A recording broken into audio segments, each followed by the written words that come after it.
नमस्कार दोस्तों, स्वागत है प्रॉपर्टी सेवा में। आज मैं आपको इग्रास पर चालान ऑनलाइन भरने का पूरा आसान तरीका स्टेप बाय स्टेप दिखाने वाला हूँ।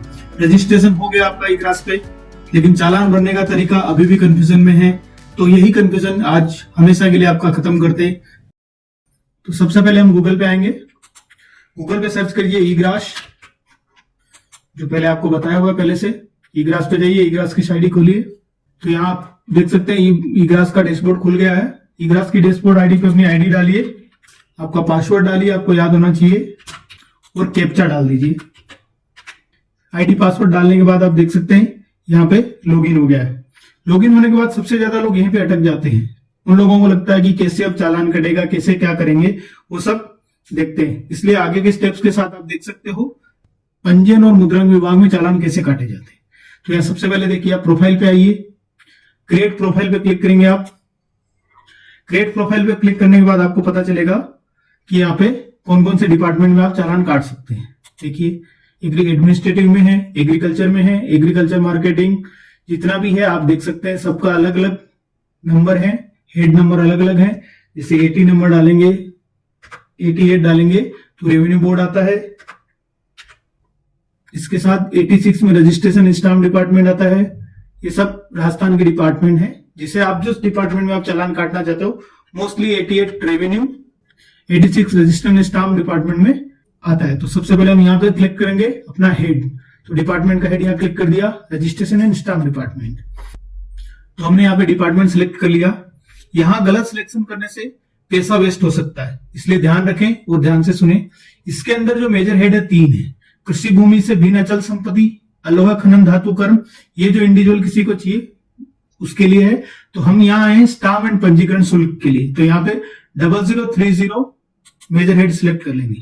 तो रजिस्ट्री संबंधित हम चाहते हैं, तो रजिस्ट्री कराना चाहते हैं तो यहाँ मोस्टली 3 उपपद हम लोग सिलेक्ट करेंगे। एक तो होता है अन्य प्राप्तियां, जिसमें आप ये ले लीजिए। यहाँ पे इस एरो पे क्लिक कीजिए, यहाँ एरो पे क्लिक करोगे तो ये इधर आ जाएगा इस तरफ, अन्य प्राप्तियां। उसके बाद स्टाम्प ड्यूटी का अपने को चाहिए, तो ये रहा।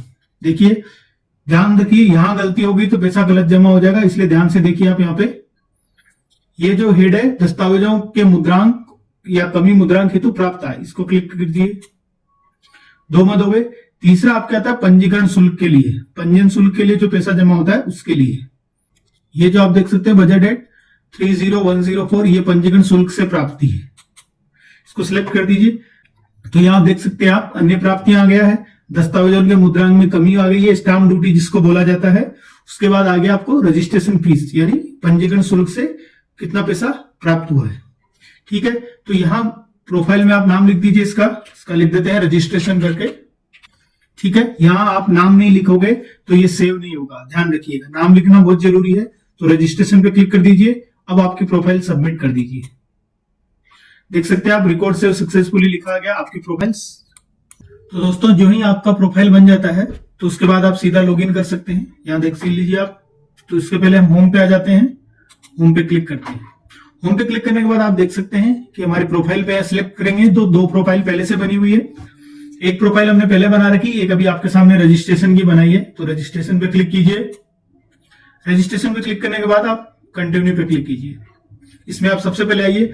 ज्यादातर लोग यहीं पे गलती करते हैं, क्योंकि जब डिपार्टमेंट और डिस्ट्रिक्ट भरते हैं उस टाइम गलती हो जाती है। तो सबसे पहले ध्यान रखें अपना डिस्ट्रिक्ट, जहां पे आपको रजिस्ट्री की कॉपी लेनी है या फिर स्टाम्प जमा कराना है या चालान जमा कराना, उसका नाम तो जयपुर लिख लेते हैं यहाँ पे अपन, जो सबके लिए है। जयपुर में ग्रामीण है तो ग्रामीण, नहीं तो सिटी एरिया तो ग्रामीण एरिया ले लेते हैं। उसके बाद आपका सब रजिस्ट्रार जो लगता है फर्स्ट, सेकंड, थर्ड, उसके हिसाब से। तो मान लीजिए अपना जयपुर तहसीलदार शाहपुरा है। उसके बाद चालान का पीरियड ले लेते हैं, तो 1 टाइम पे क्लिक करेंगे। उसके बाद ये जो आप तारीख देख सकते हैं 10/12/25 से 31/12/25, तो इन टाइम के बीच में आपको ऑफलाइन चालान निकाल के जमा कराना है। उसके बाद अन्य प्राप्तियां, ये सब जो दिख रहे हैं आपको अन्य प्राप्ति दिख रही है। उसके बाद जो आ रही है वो स्टाम्प ड्यूटी के लिए, आप देख सकते हैं हाईलाइट किया मैंने, स्टाम्प ड्यूटी।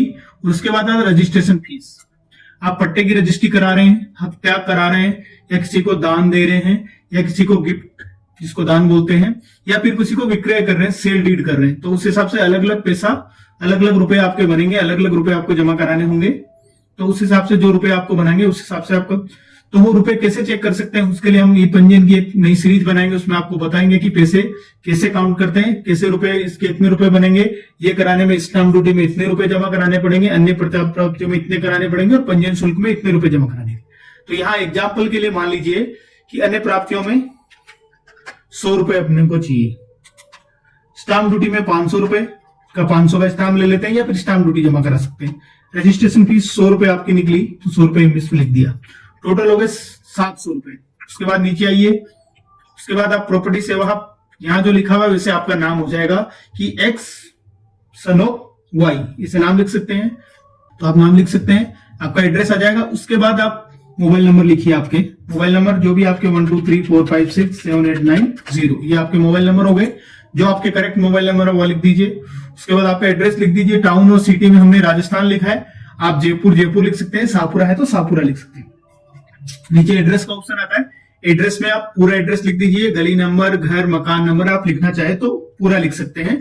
जो भी आप एड्रेस लिखेंगे आपके चालान के ऊपर ये प्रिंट करके आएगा। उसके बाद रिमार्क्स में, रिमार्क्स आपको याद रखने के लिए इंपॉर्टेंट रहता है कि ये चालान किस चीज का है, आप अपनी सहूलियत के हिसाब से लिख सकते हैं।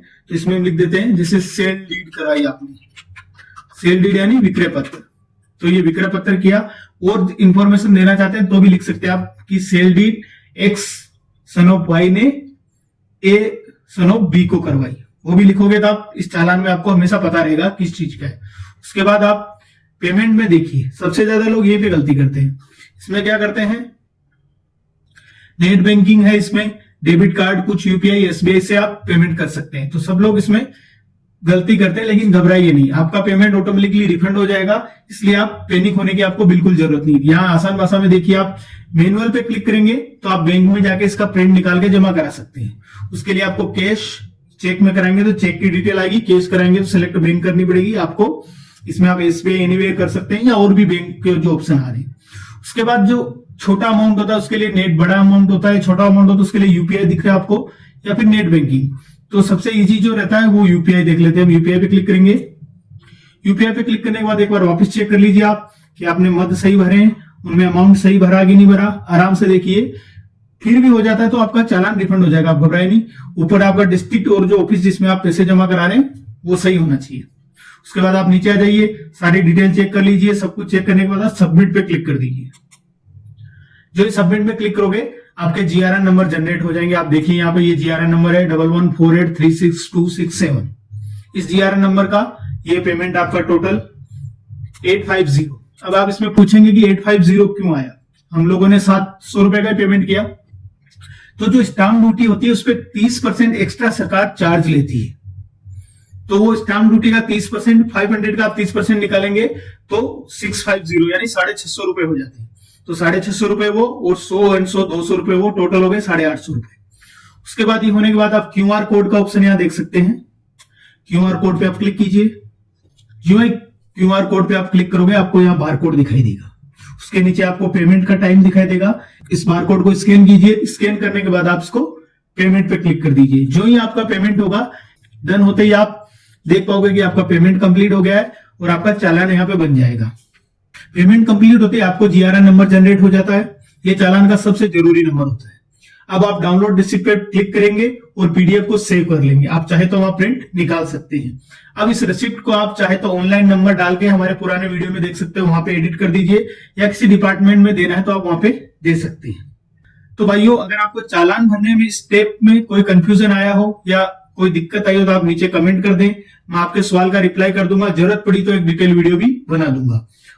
अगर हमारे चैनल पे दी हुई जानकारी आपको पसंद आई है तो प्लीज इसे शेयर करें, लाइक करें और सब्सक्राइब करें चैनल को, और अपने दोस्तों को आगे जरूर भेजें। और हमें कमेंट में भी लिखें कि आपको किस संबंधित क्या जानकारी चाहिए, हम हमेशा आपके लिए वहां अवेलेबल रहेंगे आपके कमेंट का जवाब देने के लिए।